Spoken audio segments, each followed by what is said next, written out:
Okay students, planks साहब की quantum theory के बाद अब उनसे जुड़े कुछ और फिनोमिनाज के बारे में बात करते हैं। और एक बहुत इंपॉर्टेंट फिनोमिना है फोटो इलेक्ट्रिक इफेक्ट। देखिए, फोटो शब्द लाइट से जुड़ा है और इलेक्ट्रिक शब्द कहीं ना कहीं इलेक्ट्रॉन से रिलेटेड है।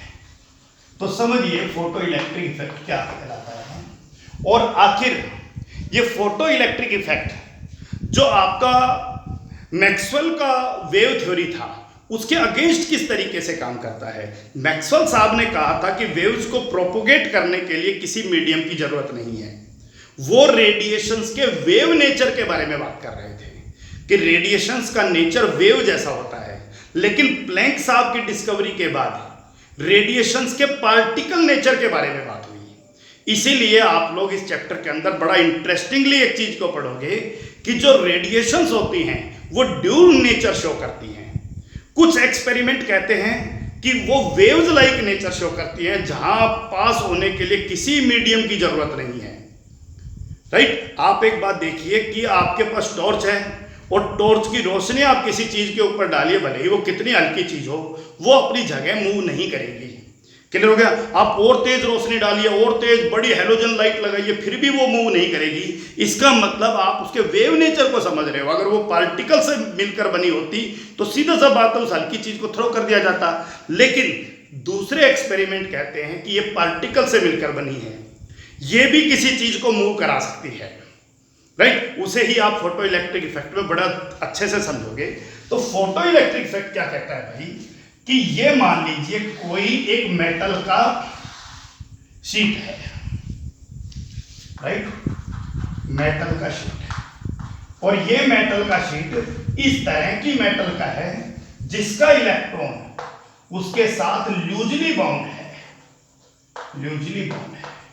और आप सबने पढ़ा है भाई पीरियोडिक क्लासिफिकेशन के अंदर 10th क्लास में कि जब भी आप किसी ग्रुप में ऊपर से नीचे जाते हो, नंबर ऑफ सेल्स इंक्रीज होती हैं। इलेक्ट्रॉन के लिए, आउटर इलेक्ट्रॉन के लिए अट्रैक्शन डिक्रीज होता है। तो जो सबसे नीचे मौजूद हैं उनसे इलेक्ट्रॉन इजेक्ट करना हर ग्रुप में सबसे इजी होता है। और जब पीरियड में बात करो तो लेफ्ट टू राइट तो न्यूक्लियर चार्ज बढ़ता है। इसका मतलब जो लेफ्ट में मौजूद है उनसे इजेक्शन इजी है, और जो लेफ्ट में और नीचे मौजूद हैं उनमें सबसे ज्यादा इजेक्शन इजी है। तो मामला आ जाता है पोटेशियम, रुबेडियम, सीजियम, ये सभी मेटल्स अपने इलेक्ट्रॉन को बहुत लूजली बाउंड रखती हैं, क्योंकि ये पीरियोडिक टेबल के लेफ्ट में नीचे ही नीचे मौजूद हैं। राइट? तो इनसे इजेक्शन ज्यादा इजी है। पता चल गया? तो जब इन मेटल की सरफेस के ऊपर कोई सूटेबल फ्रीक्वेंसी की लाइट डाली जाएगी, किसी भी सूटेबल फ्रीक्वेंसी की, ये इसकी फ्रीक्वेंसी थी तो ये इसकी एनर्जी थी, E = h। क्लियर होगा? राइट? तो किसी भी सूटेबल फ्रीक्वेंसी की लाइट डालने के बाद एक सूटेबल फ्रीक्वेंसी की लाइट मिलते ही ये मेटल अपने इलेक्ट्रॉन को इजेक्ट कर देगी अपनी सरफेस से, आयोनाइज हो जाएगी। ये मेटल अपने इलेक्ट्रॉन को अपनी सरफेस से बाहर निकाल देगी, ये आयोनाइज हो जाएगी। समझिए ध्यान से, बड़ा इंटरेस्टिंग है। किसी भी सूटेबल फ्रीक्वेंसी की लाइट डाली, राइट, और उस सूटेबल फ्रीक्वेंसी की लाइट अगर सफिशिएंट है इस इलेक्ट्रॉन को इजेक्ट करने के लिए, तो ये यहां से इलेक्ट्रॉन को इजेक्ट कर देगी। क्लियर हो गया? और ये आपका मान लीजिए इलेक्ट्रॉन इजेक्ट हो गया, ये इलेक्ट्रॉन मैंने दिखा दिया। तो होगा क्या बेटा कि ये जो फ्रीक्वेंसी की लाइट आपने डाली है, ये लाइट अब दो पार्ट में डिवाइड हो गई है। इस लाइट का कुछ पार्ट इलेक्ट्रॉन को इजेक्ट करने में इस्तेमाल हो गया और कुछ पार्ट, जो बचा हुआ पार्ट था, वो इस इलेक्ट्रॉन की काइनेटिक एनर्जी में बदल गया। क्लियर हो गया? मान लीजिए आपने एक लो फ्रीक्वेंसी की लाइट डाली जो इलेक्ट्रॉन को इजेक्ट नहीं कर पा रही थी, तो ये फिनोमिना नहीं होगा। राइट? अगर आपने एक लाइट डाली जो केवल इलेक्ट्रॉन को इजेक्ट कर पाने में के बराबर ही थी, तो इलेक्ट्रॉन इजेक्ट करेगा, मूव नहीं करेगा। लेकिन अगर आपने उससे ज्यादा फ्रीक्वेंसी की लाइट डाल दी तो फ्रीक्वेंसी ज्यादा तो एनर्जी ज्यादा। तो जितना इलेक्ट्रॉन को इजेक्ट करने के लिए चाहिए वो तो इलेक्ट्रॉन को इजेक्ट करेगा, और बचा हुआ जो एनर्जी है वो किस में बदल जाएगा? इस इलेक्ट्रॉन की काइनेटिक एनर्जी में बदल जाएगा। फिनोमेना क्लियर है? फिर दोबारा से बात करते हैं और इस सिंपल डेमोन्स्ट्रेशन को इस तरीके से रिप्रेजेंट किया गया है कि ये कोई भी एक चैम्बर ले लिया हमने, राइट, और इस चैम्बर के अंदर इलेक्ट्रोड लगाए, राइट, बैटरी से कनेक्ट किया इसको, negative positive negative positive negative positive, ठीक है, this is positive this is negative this is positive. यहाँ कोई भी मेटल लिया जो इलेक्ट्रॉन को इजीली रिमूव कर सकता था और यहाँ से लाइट को स्ट्राइक किया गया, लाइट जिसकी फ्रीक्वेंसी न्यू थी तो उसकी एनर्जी h न्यू थी।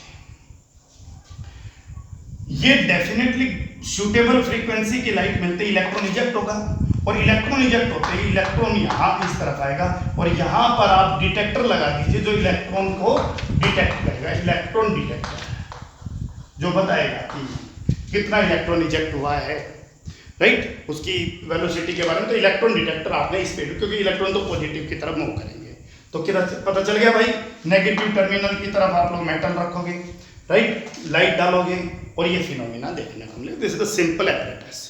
अब आ जाते हैं वापस हम उसी फिनोमिना को अच्छे से समझने के लिए कि होना क्या है। आप सबको एक बात पता चल गया कि इलेक्ट्रॉन को इजेक्ट करने के लिए कुछ एनर्जी चाहिए, उस एनर्जी के बगैर इलेक्ट्रॉन इजेक्ट नहीं होगा। इलेक्ट्रॉन को इजेक्ट करने के लिए जो एनर्जी चाहिए डेफिनेटली उसको is equal to H nu लिखेंगे हम। क्लियर है phenomena? So this is written as H nu. Point is clear? अब आप समझिए ये वो मिनिमम फ्रीक्वेंसी है जो इलेक्ट्रॉन को इजेक्ट करने के लिए चाहिए, राइट। इससे कम फ्रीक्वेंसी की लाइट अगर ऊपर से आएगी तो इलेक्ट्रॉन इजेक्ट नहीं होगा। इस फ्रीक्वेंसी की लाइट अगर आई तो इलेक्ट्रॉन इजेक्ट हो जाएगा और इससे ज्यादा फ्रीक्वेंसी की आई तो इलेक्ट्रॉन इजेक्ट होकर बाकी काइनेटिक एनर्जी में बदल जाएगा इलेक्ट्रॉन्स में। तो इस फ्रीक्वेंसी को मैं न्यू ना लिख के न्यू नॉट लिख दूंगा, यानी जिस फ्रीक्वेंसी की लाइट आ रही थी उसको मैं न्यू लिख देता हूं और इलेक्ट्रॉन को इजेक्ट करने के लिए जो फ्रीक्वेंसी चाहिए उसको हम क्या लिख देते हैं, न्यू नॉट लिख देते हैं इलेक्ट्रॉन के इजेक्शन के लिए। क्या हो गया? This new not is represented as threshold frequency, threshold frequency, and threshold frequency is that minimum frequency of light which is required, which is just sufficient to eject the electron. Electron को eject करने के लिए जिस suitable frequency of light की जरूरत है उसे ही क्या कहते हैं, थ्रेशोल्ड फ्रीक्वेंसी कहते हैं।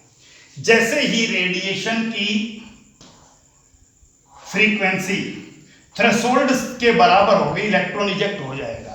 अगर रेडिएशन की फ्रीक्वेंसी थ्रेशोल्ड से कम है तो इलेक्ट्रॉन इजेक्ट नहीं होगा, थ्रेशोल्ड के बराबर होते ही इजेक्ट हो जाएगा, थ्रेशोल्ड से ज्यादा होते ही इलेक्ट्रॉन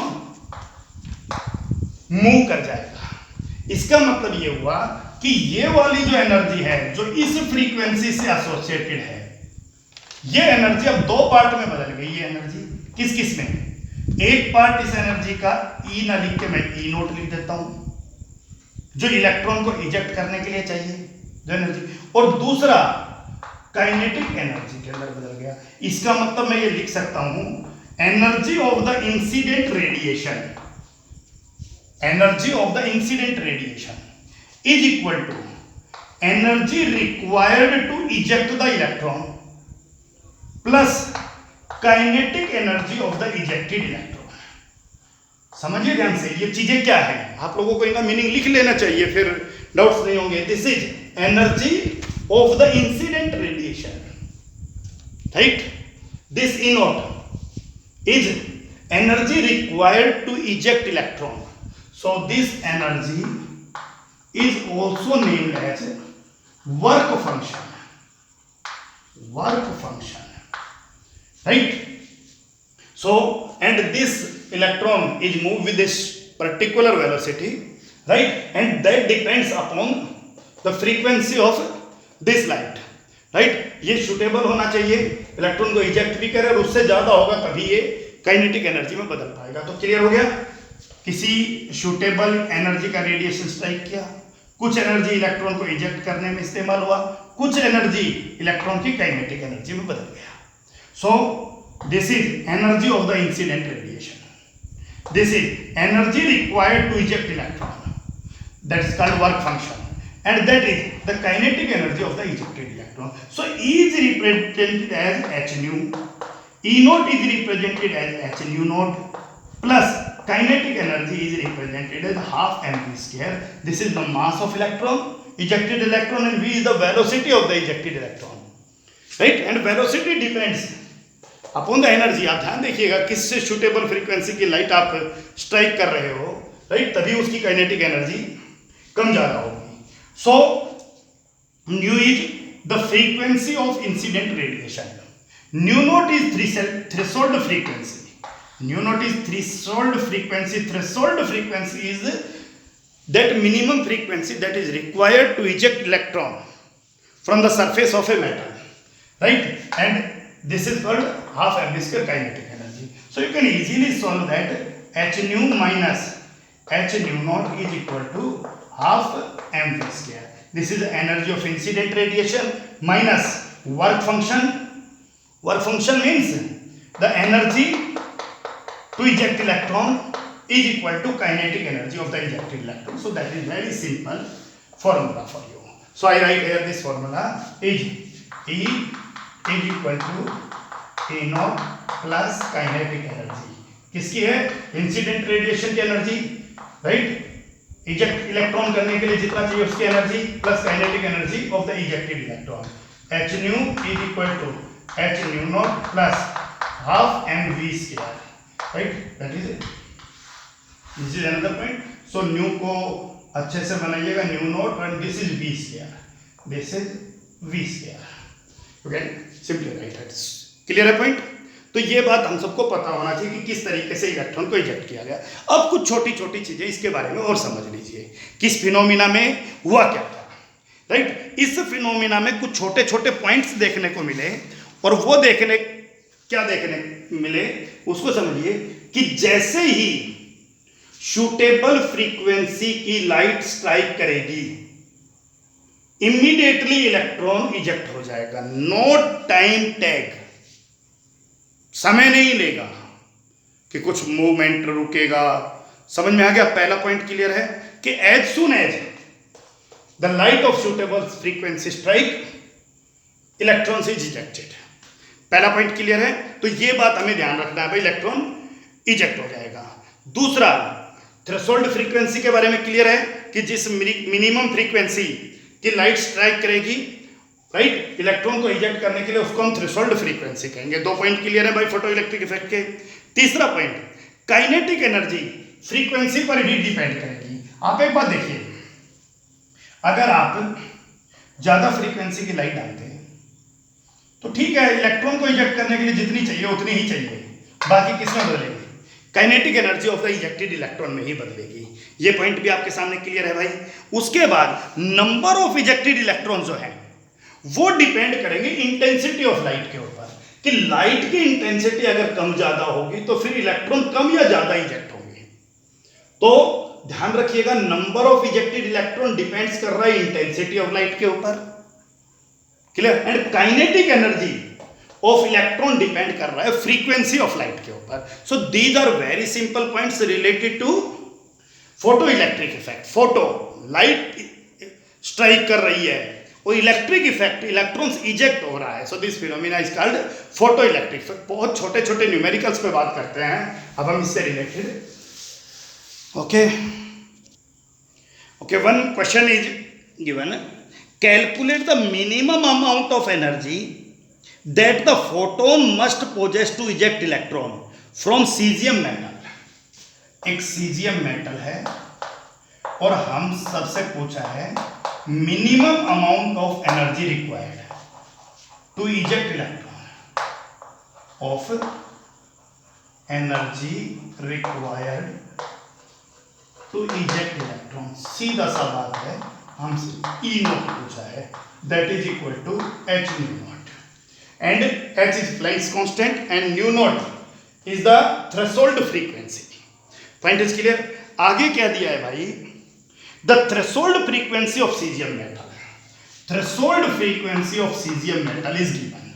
किसके लिए, सभी मेटल्स की अलग अलग होती है, सीजियम मेटल के लिए थ्रेशोल्ड फ्रीक्वेंसी गिवन है and that is 4.6 into 10 raise to power 14, 4.6 into 10 raise to power 14 पर सेकेंड। मुझे नहीं लगता कि इस क्वेश्चन में अब आपको कोई डाउट है।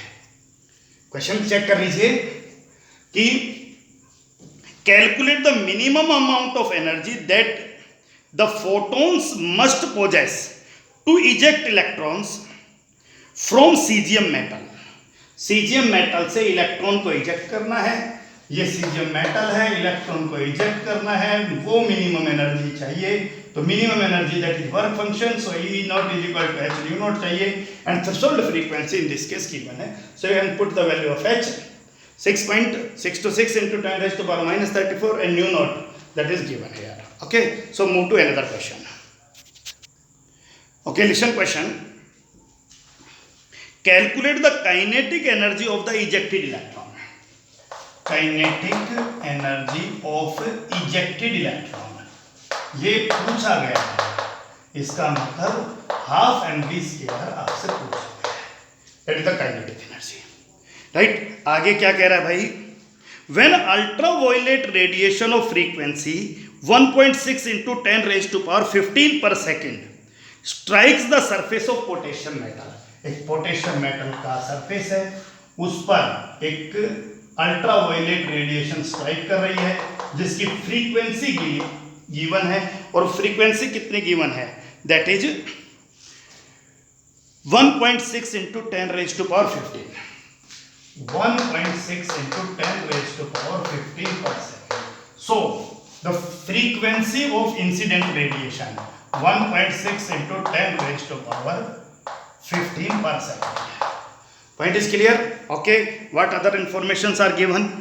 And threshold frequency of potassium is 5 into 10 raised to power 14. Threshold frequency 5 into 10 raised to power 14. सबको पता है इस रेडिएशन की स्ट्राइक कर रही है, इतना इलेक्ट्रॉन को इजेक्ट करने के लिए चाहिए, तो बाकी जो बचेगा वो काइनेटिक एनर्जी ऑफ इलेक्ट्रॉन में बदलेगा। So the E is equal to E not plus kinetic energy of the ejected electron. Point is clear. So is H nu E not H nu not and kinetic energy का formula रखने की जरूरत नहीं, क्योंकि वो निकालना ही है, क्योंकि हाफ एम स्क्वायर का जरूरत नहीं पड़ेगा। सो एच आपके पास गिवन है, एच आपके पास गिवन है, न्यू गिवन है और न्यू नॉट गिवन है। आप लोग kinetic energy of the ejected electron निकाल लीजिएगा। Point is clear. Okay, move to next question. Okay, and the question is when light of wavelength 470 nanometre falls on a surface of potassium metal, this is the surface of potassium metal and a light strikes with the potassium metal of wavelength 470 nanometre. Frequency given नहीं है, कोई बात नहीं, wavelength है तो frequency आ जाएगी, इस wavelength की स्ट्राइक कर रही है, right. Okay, the electrons are emitted with the velocity of 6.4 into 10 raised to power 4 meter per second. The electrons are ejected, and what is the velocity of electron? Electrons are ejected with a velocity, and the velocity is 6.4 into 10 raised to power 4. 6.4 into 10 raised to power 4 meter per second. Clear हो गया। So question तीन ही part में चलता है। पहला part आपका incident radiation के बारे में बात हो रहा है। अगर बड़े क्वेश्चन है तो आप लोग तीन पार्ट में बात लिया करो। इंसिडेंट रेडिएशन की वेवलेंथ 470 नैनोमीटर है, सो मीटर में बदल दीजिए 9 मीटर। क्लियर हो गया। दूसरा क्वेश्चन है आप लोगों का किसको चल रहा है, राइट, आपका वर्क फंक्शन को लेकर चल रहा है, राइट, उसकी जरूरत पड़ेगी। और तीसरा पार्ट आपका इजेक्टेड इलेक्ट्रॉन्स को लेकर चल रहा है, इजेक्टेड इलेक्ट्रॉन। तीन पार्ट में क्वेश्चन चलेगा। थ्रेशोल्ड फ्रीक्वेंसी अलग अलग लिखिए जहां की जगह, थ्रेशोल्ड और इसकी वेलोसिटी गिवन है, that is 6.4 into 10 raised to power 4 metre पर सेकेंड। that is given.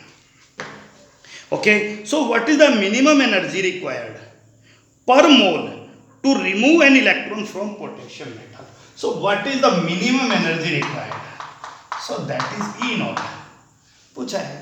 तो बहुत सिंपल सा क्वेश्चन, आप सबको पता है कि sir E is equal to E not plus kinetic energy half mv square, right? So firstly you will write kinetic energy of ejected electron, so h nu E not तो निकालना ही है, so there is no need to write, and this is half mv square, right? क्या क्या given है भाई?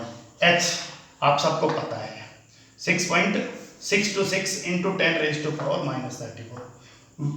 New frequency of ejected electron, wavelength given है भाई, wavelength into frequency, frequency wavelength that is velocity of light. आप लोग निकाल लीजिएगा, पीछे के न्यूमेरिकल किए हैं तो फिर सब कर लोगे यहाँ, राइट? वर्क फंक्शन पूछा ही है हमसे, अनडिस्टर्ब छोड़ दीजिए, और उसके बाद हाफ मास ऑफ इलेक्ट्रॉन, याद कीजिए previous knowledge, what is the mass of electron? 9.1 into 10 raised to power minus 31 kilogram, 9.1 into 10 raised to power minus 31, और velocity of the ejected electron is 6.4 into 10 raised to power 4. So hopefully the point is clear. कर पाओगे? क्या करना है? Work function निकालना है, right? Energy required to eject electron that is E naught, so हम सबको पता है is equal to E not plus half K, और is H nu, E not पूछा ही है, kinetic energy half mv square, H nu हमारे पास यहाँ से आ जाएगा, हाफ mv स्क्वायर हमारे पास यहाँ से आ जाएगा, ई नॉट पूछा है।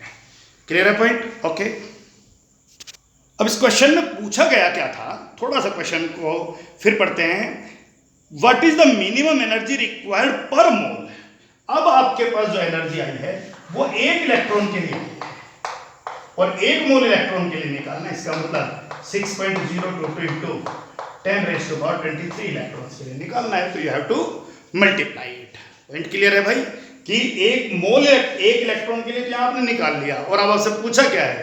एक मोल इलेक्ट्रॉन के लिए पूछा है, तो भाई आप एवोगैड्रो नंबर से मल्टीप्लाई कीजिए। Clear? Okay okay, next question. When electromagnetic radiation of wavelength 300 nanometer strikes a metal surface of sodium. This is a metal surface of sodium, right? This is the incident radiation, and the question is when electromagnetic radiation of wavelength 300 nanometer, ये जो strike करे इसकी wavelength 300 nanometer strikes with the surface of sodium metal, right? Electrons are emitted with a kinetic energy 1.68 into 10 raised to power 5 joule per mole. Electron is ejected, and the kinetic energy of ejected electron is 1.6 into 10 raised to power 5 joule per mole. This is for per mole, ध्यान रखना, एक electron की नहीं है, एक मोल electron की है, बात कर लेंगे हम। Point is clear? 1.68 था, तो आई राइट हियर 1.68।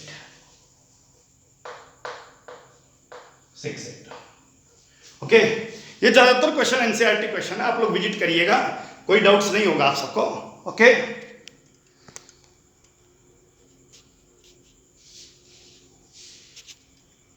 चलिए आगे रीड करते हैं। So what is the minimum energy needed to remove an electron? अब मिनिमम एनर्जी, ये मामला है, वर्क फंक्शन ई नॉट पूछा है, तो इजेक्ट एन इलेक्ट्रॉन, एक इलेक्ट्रॉन के लिए पूछा है, ध्यान रखना, और ये एक मोल के लिए, बस क्वेश्चन में कुछ नहीं है, आप सबके लिए मामला क्लियर है, आप सबको पता है E is equal to E not plus kinetic energy. The point is clear और not? Right? So E is equal to H, H आप सबको पता है 6.626 into 10 raised to power minus 34 joule second, right? The another one is nu lambda से आ जाएगा, क्योंकि आप सबको पता है nu into lambda is equal to C, right? Lambda given है, और लैम्डा को आप किस में बदलोगे? मीटर में बदलिए, so nu is equal to C upon lambda. C 3 into 10⁸ metre पर second and lambda is 300 nanometre था, मीटर में बदलिए 10⁻⁹ metre. Hopefully this point is clear. So E naught तुमसे पूछा है, right, and this is the kinetic energy of 1 mole. 1 mole का मतलब kinetic energy of 6.022 into 10⁻23 electrons की काइनेटिक एनर्जी है 1.68 into 10⁵ आप एक इलेक्ट्रॉन की काइनेटिक एनर्जी, आप समझिए ध्यान से। अब मामला कहाँ आके रुक गया, तो होपफुली कर लोगे आप इस क्वेश्चन को सॉल्व, कोई डाउट तो नहीं है। आपको क्या करना था भाई, आपसे पूछा था कि सोडियम मेटल की सरफेस पर इस वेवलेंथ की लाइट स्ट्राइक कर रही है, किस, जिसकी काइनेटिक एनर्जी इतने जूल पर मोल है, यानी एक मोल के लिए काइनेटिक एनर्जी दे रखी थी, तो हमने एक इलेक्ट्रॉन के लिए निकाली काइनेटिक एनर्जी। क्लियर हो गया, ठीक है। उसके बाद बात आती है भाई कि हम सबको ये पूरा रिलेशन बिल्कुल क्लियर है, ई हमें पता ही है, एच न्यू से आ जाएगा, एच की नॉन है nu into lambda is equal to C से आ जाएगा, ई नॉट पूछा, ये काइनेटिक एनर्जी ऑफ 1 इलेक्ट्रॉन यहाँ से आ जाएगा। Point is clear, move to next question. Okay, next question is a photon of wavelength 4.0 into 10⁻⁻7 metre strikes on a metal surface.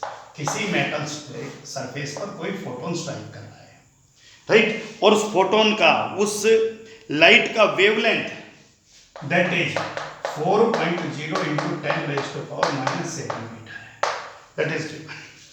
The point is clear. The work function of this metal B, इसके लिए जो work function है that is W naught, that is 2.13 electron volt, 2.13 electron volt. तो point is clear. थोड़ा electron volt को समझ लीजिए कि इलेक्ट्रॉन वोल्ट क्या होता है, right, electron into volt, right, and electron, the charge on electron, 1 electron 1.6 into 10⁻⁻19 coulomb into volt, and coulomb into volt is joule, 1.6 into 10⁻⁻19 joule. So 1 electron volt is equal to 1.6 into 10⁻⁻19 joule. तो joule में बदलना हो तो आप बदल लीजिएगा, जरूरत पड़ेगी तो बदल लेंगे। कितने से मल्टीप्लाई करेंगे, 1.6 into 10⁻⁻19 से मल्टीप्लाई करेंगे, electron volt. Okay, so calculate the energy of photon. हमसे क्या पूछा है, इस फोटोन की एनर्जी पूछी है, right. The second kinetic energy of the emission, right, ठीक है। तो सुनिए ध्यान से भाई, सबसे पहले इस फोटोन की एनर्जी निकालिए, E is equal to H nu. So E is equal to H C upon lambda, right, H आपको पता है, सी आपको पता है, लैम्डा गिवन है क्वेश्चन। पहला question clear, okay. The second one is the kinetic energy of the emission. आप सबको पता है E is equal to E not plus kinetic energy, E अभी आपने निकाला है, बस फर्क क्या है, यहां पर E आपका आएगा किस में, जूल में, और जूल में आएगा तो उसको किस में बदल लीजिए, इलेक्ट्रॉन वोल्ट में बदल लीजिए, क्योंकि ये इलेक्ट्रॉन वोल्ट में है, या फिर इस इलेक्ट्रॉन वोल्ट को आप लोग जूल में बदल लीजिए, वो आपके सामने सब कुछ क्लियर है, right. And the next one is the velocity of photo electron emitted, right. अब मामला बहुत आसान हो गया, E आपके पास आ गया, E नॉट आपके पास आ गया, तो अब आप क्या करोगे भाई, काइनेटिक एनर्जी का फॉर्मूला पुट करोगे। सो E given, E not given, इसका मतलब आपके पास क्या आ जाएगा, half mv², mass of electron आपको पता है, so velocity of the ejected electron आप लोग निकाल लोगे। So these are the simple numericals related to photo electric effect. Hopefully the point is clear. अब इससे आगे की कहानी सुनिए भाई, कि ये जो फिनोमिना है, ये इस जो रेडिएशन है, इसके पार्टिकल नेचर को एक्सप्लेन करता है, जबकि पिछले केस में जब हम बात कर रहे थे कि प्रोपोगेट करने के लिए मीडियम की जरूरत नहीं है, वो उसके वेव नेचर को एक्सप्लेन कर रहा था। आप यूं समझ लीजिए कि किसी भी रेडिएशन के स्ट्राइक करने पर अगर कोई चीज हीट और गर्म हो रही है, इसका मतलब वो उसके पार्टिकल नेचर को एक्सप्लेन कर रहा है। क्लियर हो गया। अगर कोई चीज इजेक्ट हो रही है, वो उसके पार्टिकल नेचर को एक्सप्लेन कर रहा है, और अगर मीडियम की जरूरत नहीं है प्रोपोगेट करने के लिए, तो वो उसके वेव नेचर को एक्सप्लेन कर रहा है। वेव नेचर में प्रोपोगेट करने के लिए मीडियम की जरूरत नहीं होती। एक बहुत छोटा सा फिनोमिना, ब्लैक बॉडी रेडिएशन। भाई ब्लैक बॉडी रेडिएशन जो है उसके बारे में क्या कहा गया, उससे पहले आप लोग किसी सॉलिड बॉडी को हीट करने से होने वाले चेंजेस के बारे में बात करते हैं। और सॉलिड बॉडी से आयरन रॉड, क्योंकि इसके बारे में हमने पिछले क्लास में बात कर लिया था। और आयरन रॉड को जब आप गर्म करोगे, व्हेन हीटेड, सबसे पहले आप सबको पता है डल रेड होगा, फिर वो रेड हो जाएगा। Point is clear. Then it turn the colour of orange, then of yellow colour, then it turn white colour. White colour का मतलब सभी 7 कलर। और then ultimately it turns into blue colour. Blue colour के form में glow करेगा। अब मामला आता है भाई कि हम लोगों के पास ये कहानी क्लियर है, 7 कलर्स ऑफ लाइट, जहां पर रेड की मैक्सिमम वेवलेंथ है और इनमें वोयलेट की मिनिमम वेवलेंथ है। ये हम सबको पता है, राइट। हम सबको पता है कि इन सब के अंदर हॉटनेस, जिसको मैं इंटेंसिटी भी कह रहा हूं, वो सबसे ज्यादा किसकी है? तो आपको जो हॉटनेस तो इंक्रीज होती गई और फाइनली ब्लू कलर पर आकर मैक्सिमम पहुंच गई है।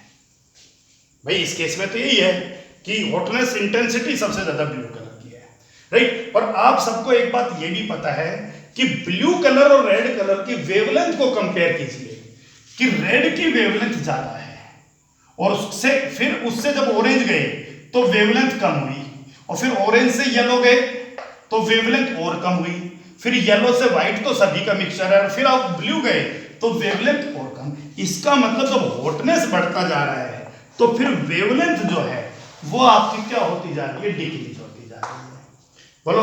और इन सब के अंदर किसकी वेवलेंथ सबसे कम है? ब्लू की वेवलेंथ सबसे कम है।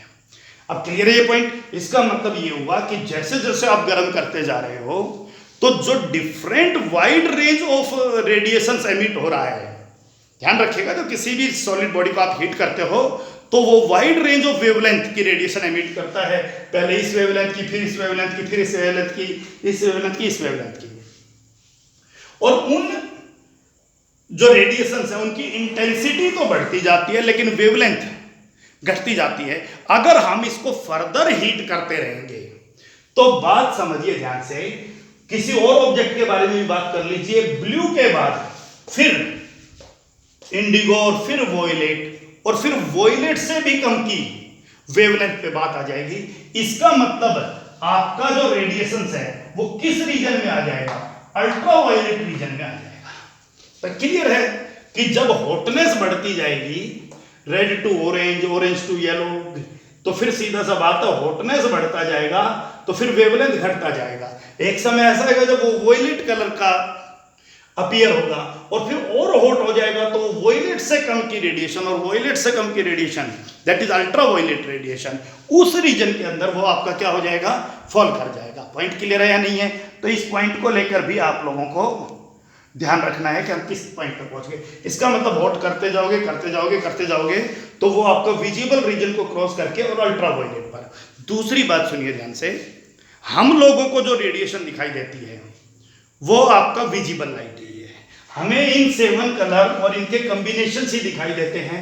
इनके अलावा अगर कोई रेडिएशन रेड से ज्यादा वेवलेंथ की है, चाहे वो इंफ्रारेड हो, चाहे वो माइक्रोवेव हो, चाहे वो AM FM रेडियो वेव्स हो, चाहे वो लॉन्ग रेडियो वेव्स हो, हमें दिखाई नहीं देती है, राइट। और जो वॉयलेट से कम है वो भी हमें नहीं दिखती, हमें अल्ट्रावायलेट दिखाई नहीं देती, हमें एक्सरे दिखाई नहीं देती, हमें गामा रेज दिखाई नहीं देती हैं।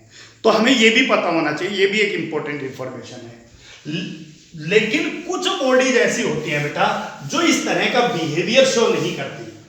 वो बॉडीज क्या होती हैं भाई कि वो रेडिएशंस की परफेक्ट एब्जॉर्बर और परफेक्ट एमिटर होती हैं। रेडिएशंस के लिए जो रेडिएशंस उनके ऊपर स्ट्राइक करती है उनको वो परफेक्ट एब्जॉर्ब कर लेती हैं और परफेक्ट ही एमिट करती हैं, यानी वो कुछ भी नहीं रखती। जितनी स्ट्राइक की पूरी एब्जॉर्ब करना और जितना उनके अंदर रेडिएशन है सारे के सारे को एमिट करना। क्लियर हो गया।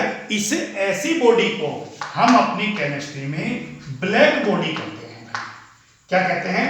Black body. और ब्लैक बॉडी द्वारा emitted radiations are called black body radiation. उनको क्या कहते हैं हम? Black body radiations, right. ये हर बॉडी के अंदर नहीं होता, लेकिन कुछ बॉडी ऐसी होती है जो अपने अंदर स्ट्राइक करने वाली। क्यों ब्लैक शब्द क्यों इस्तेमाल किया? ब्लैक की खासियत होती है, ब्लैक के ऊपर गिरने वाली सभी रेडिएशंस एब्जॉर्ब, राइट। ब्लैक पर बहुत अच्छा एब्जॉर्बर है हीट का। और यहां हम इसको समझने के लिए एक होलोस्फीयर बना रहा हूं मैं। मान लीजिए ऐसा कोई बॉडी है जिसके अंदर एक बहुत नैरो ओपनिंग है। अब कोई रेडिएशन अगर इसके अंदर एंटर कर गई ना, तो रेडिएशन स्ट्राइक करेगी, और स्ट्राइक करने के बाद वो रिफ्लेक्ट करेगी, फिर वो फर्दर रिफ्लेक्ट करती जाएगी, और इस तरह से कंटिन्यू रिफ्लेक्शन होता रहेगा। लेकिन रेडिएशन उस होल में से बाहर नहीं निकल पाएगी। इसका मतलब जो रेडिएशन टकराई वो परफेक्टली एब्जॉर्ब हो गई। सो this is the small phenomena of black body radiations.